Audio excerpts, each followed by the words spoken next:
In today's video, I'm going to teach you how to change crosshair size in AutoCAD. If you've ever felt like your cursor is too small to see clearly on a high-resolution monitor, or too large and getting in the way of fine detail, adjusting the crosshair size can make your drafting more comfortable and precise. The process is quick, and once you know where to look, you can fine-tune it anytime to match your workspace, your display, and your personal preference. To get started, simply use the command line and type Options, then press Enter.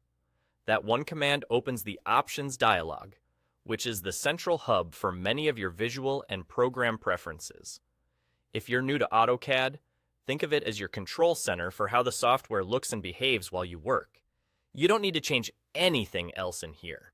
We're heading straight to the setting you need. Once the Options dialog is open, go to the Display tab. This tab focuses on how elements appear on screen, including colors, layout, and visual aids. It's also where AutoCAD groups the tools that help you adjust the workspace to fit your style, so it's a handy place to remember for future tweaks.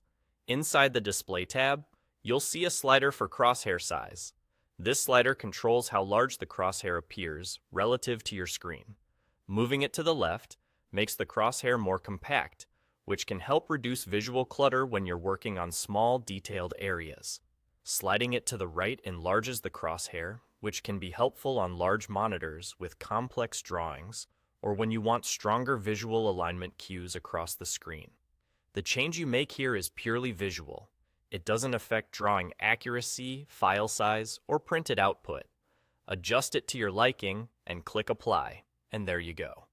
Clicking Apply lets you see the result immediately without closing the dialog, so you can nudge the slider until it feels just right.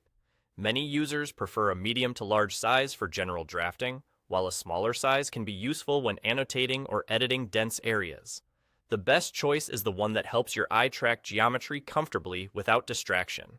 Once you're happy, you can leave the Options dialog open to continue adjusting other display settings later, or simply continue working with your new crosshair size.